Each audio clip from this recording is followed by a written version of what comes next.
Hey, what's up? What's going on? It's your girl, Mary Jane. Please like, comment, and subscribe to my YouTube channel. It would be greatly appreciated from the bottom of my heart, my peeps, my peoples. I just want to say thank you to everybody that watch my video, share my video, comment, like, and subscribe. Thank you. And I also want to say I'm sorry for the technical difficulties. So let's get into it. SnowFall, Season 1, Episode 8, Baby Teeth. We start off with Kevin, Leon, and Franklin. They are cutting up rocks in Franklin's house. They're rocking up the crack cocaine, and they're getting ready to sell it. And also, Franklin says that he went to Harvey to show Harvey this new product that he has, and Harvey says it's street. This is garbage. He doesn't understand the addicting fact of crack cocaine. So Franklin is going to give away the crack rock free in his community so people can start getting addicted and they can start making money. And so we'll see where that leaves, Franklin, because Franklin and Kevin and Leon are rocking it up. And then on top of that, Kevin wants to try the drug. So he ended up putting the crack cocaine, the rock inside of, and smoke it. He put it inside like a small bong, and he smokes it, and he's like almost falling out. He's almost like he feels it, he understands it. So we don't know if Kevin's actually going to become addicted to crack cocaine or not, but it sets up the foundation that he might possibly become, a crackhead or addicted to crack, because they only says it only takes one time that you be chasing that feeling, that original high. So we'll see what happens with that situation. And then we get to Teddy. Teddy is still with Victoria, Christian's sister. They're still trying to get Victoria off the path of her sister Kristen, because Alejandro killed her sister Kristen, a while back. And so Teddy doesn't want to kill Victoria. And right now, Alejandro is having some problems at home with his wife and his kids, and he's traveling back to go to his country, to the jungle. And he asked Teddy to come. Teddy was like, "Nah, I'm in the middle of something. I'm trying to cover up your loose ends," because he really doesn't want to kill, Victoria. So he sets up a meeting with Victoria to meet up with this guy at a restaurant, and Victoria and Teddy meets up with this guy. He says, "Oh, I need $1,000 for a visa. I need $1,000 for this. I need money to give you information." So Teddy put the money on the table. And then after that, when they're leaving the restaurant, Teddy hits that guy head on the car and was like, "Yo, tell me that club where Victoria was. I'm not giving you no more money." So Kristen, she's feeling all good about it. She's happy. They go to the club or whatever, and they're looking for, Christian, and they can't find Christian, so they're drinking, they're taking shots, they're asking questions to people, and they can't find her or whatever. So then a waitress comes up to Victoria and said, "Hey, you looking for Christian? I know who she is. She's such a wonderful girl. She's a nice girl. She brings me Skittles. She brings me all different types of stuff." And so she ends up saying, "You know what? I did write down an address. I think I do have it." So the waitress ends up having Logan's old address where Alejandro was at when he actually killed the 3 women, including Christian. And so, Teddy, he's all nervous and he's scared about the situation. So he sees a waitress, and he just started taking down tons and tons of shots. And then after that, he swallowed ashes, and he started to throw up and things like that. And then he ends up bumping into somebody and ends up getting beat up. And so, but basically it's just a distraction so they won't go to the house where Logan OD'd at, and where, Alejandro took the women and killed them. So, but before then, Teddy gets on the phone. He calls his girlfriend up. He gets her to go to Logan's old house, Alejandro, where they used to stash out the drugs, to go there and pretend like she lives there. So when Teddy gets there, she's able to, send tell Victoria that, "Hey, listen, I don't know what you're talking about. This is just a family house with kids. There's no parties, none of that stuff goes on at this house," and everything like that. And so now, Victoria's kind of like crushed. She's crying. But now maybe at this time and point, she'll stop with the looking, and she'll stop, trying to find Victoria, because if she doesn't, Teddy's going to have to kill her, and Alejandro doesn't mind killing her. It's like Teddy's putting in so much work to help to not kill to not kill Victoria, the girl that's looking for her sister, which he could be doing other things. It's like he's wasting a lot of time. And, so we'll see what happens with that situation. And now she knows where Teddy, possibly lives, where as a alias, because he is a CIA agent. So we'll see what happens with that situation. We'll see what happens with Alejandro, what's happening in the jungle, and if everything's okay. So now you see that, Teddy and Alejandro are developing a friendship, and they're really kind of like liking each other. So we'll see where the situation goes with that. And we'll see if Teddy actually ends up hooking up with Veronica and cheating on his wife. We'll see.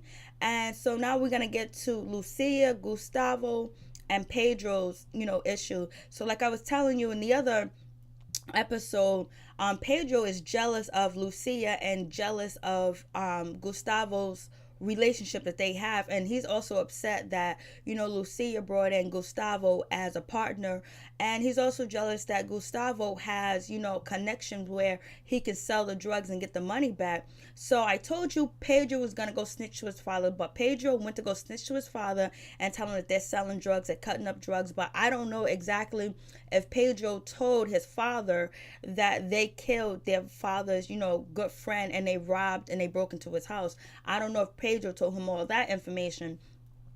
So Lucia and Gustavo, they go to Pedro's house where Pedro's father is at, and it's kind of not like a nice greeting or whatever. So then Lucia, she goes in to see her father. Her father's sick, he's dying, so her father's not going to really be there to protect her, because her father is brothers with Pedro's father. So we'll see if he dies, what's going to happen with the situation. And Lucia, she's nervous, but she's smart, she's a badass, and she's not going to bow down to nobody. And now that she has Gustavo, now she knows she only can trust Gustavo, that she can't trust Pedro at all. So Pedro's father ends up meeting up with Gustavo on his property and asks Gustavo, like, where's your mother, where's your father, did anybody take you right? And Gustavo says, I have no family, I have nobody, my mom was murdered when I was young, I don't know who my father is, I don't have no cousins, it's just me. And so Pedro's father says, oh, that's good that you have us, and he walks away. And Gustavo says, you son of a bitch. So we see that Pedro has totally flipped the script. So when Pedro said, oh, my father's not going to hurt me because I'm his only son, I'm his only heir. So we get to Lucia telling, Gustavo, hey, listen, don't go back to the stash house. You got money now, don't go back. And then we also notice that Pedro's father points out Gustavo's new shoes, and Lucia was like, yo, I brought him them shoes because his old boots were messed up. There was some nice boots. They used to wear some nice boots back in the 80s, huh? Some nice Gators, cowboy boots. So then after that, we get to where Pedro and his father go see Lucia, where she's at the stash spot. That's where they cut up their cocaine at near the church, where the church lady stripped naked and cut up the cocaine or whatever. So Pedro walks in, and Lucia was like, oh, you're freaking messed up, man. You went and snitched on your father. You went to snitch on us to your father. Come on, what kind of balls do you have? And she's like basically grilling him. Then Pedro's father walks behind, and Pedro's father is like, what? Oh, this is how you do your business? Oh, so you got some bright ideas. You got some things going on, because, Lucia and, Pedro's father talk at the house, and the way Pedro's father is questioning Lucia figures out, okay, I know Pedro snitched, but she didn't know Pedro's going to bring his father to the stash spot, the stash house right across from the church. And so Pedro's father wants to talk to Lucia. He was like, oh, so this is how you do business, this is how you handling things? I wouldn't have did it like this. I would have did it a little bit different, but you know what, you got some bright ideas. So we'll see if Pedro's father is going to try to take out Lucia, but Lucia has tools and weapons around where she's thinking about killing him. So we might see Lucia and Gustavo kill Pedro and kill Pedro's father, because Lucia's father is about to die, and she knows that she's not going to be protected, and Pedro ain't about this life, ain't about the game, because he has a father that's there protecting him. So we'll see what happens with that situation, and we'll see how Gustavo feels once he finds out that, you know, Pedro's been snitching, and the father and Pedro's father knows about the situation, because if anything, they're going to try to take out Gustavo, because Gustavo is the one that broke into Pedro's father's house and also killed one of his men. So we'll see where Lucia and Gustavo decide to do next with the situation, because Pedro totally did a 360 on them, a 180 on them. He totally just didn't care at all. His jealousy and his envy in his heart ruled the best of him, and plus he's a Papa's boy. He can always run back to Papa for help. Lucia and, you know, Gustavo are not, they don't have that in their DNA. They're not cowards. So we see that they're still doing that cocaine. And so now we get to Kevin, Leon, and Franklin. Kevin and Leon and Franklin. So we get to Kevin and Leon. They're at the basketball court. They're giving away the drugs free, because basically they want to get people hooked on the drugs and start a clientele. So they're giving the drugs free. Somebody tried to rob, you know, Kevin, and snatch all his material out of his hand, and then they start to fight. And, you know, Kevin is screaming, "Leon, help me, Leon, help me." So Leon jumps in and they're fighting. So you see that Leon is the toughest, the roughest out of the crew. He's the badass. So with that situation, we see that Leon is basically the muscle and the brain too, because he knows the street as well, and he won't try them drugs like Kevin. Kevin tried the crack rock, and Kevin, I don't know if Kevin is still high, because he's speaking a mile a minute. He's speaking real fast and everything like that. So we'll see what happens with that situation. And then after that, you know, they continue to pass out the free crack rock or whatever. And then, you know, now they start to sell it, and people are lining up everywhere to get the drugs. And, you know, so then, you know, when what's his name, Franklin, shows up to the basketball court where they're passing out the drugs, you know, he finds out that Leon and Kevin got into a fight, and, you know, Leon got stabbed. Basically, it was either Leon or Kevin got stabbed, and there's blood all over their shoes, and they want some compensations for what they're going through and things that are happening. So, you know, Leon steps to Franklin like, "Hey, I want some more money. I want you to pay for this. I want you to pay for that, or whatever. You know, I want some piece of the pie." And then, you know, Franklin was like, "What are you talking about? I almost got killed twice. This happened to me. That happened to me, and everything like that. Like, you don't understand." So then Leon was like, "Yo, I killed somebody for you," and all this stuff. But now we know that he actually really didn't kill him, because the person that he believed that he killed, the dude that got raped, is in front of, you know, not in front of, but like a couple of houses down from, you know, Franklin's house, sitting in a car waiting to, you know, get his revenge. And so with that situation,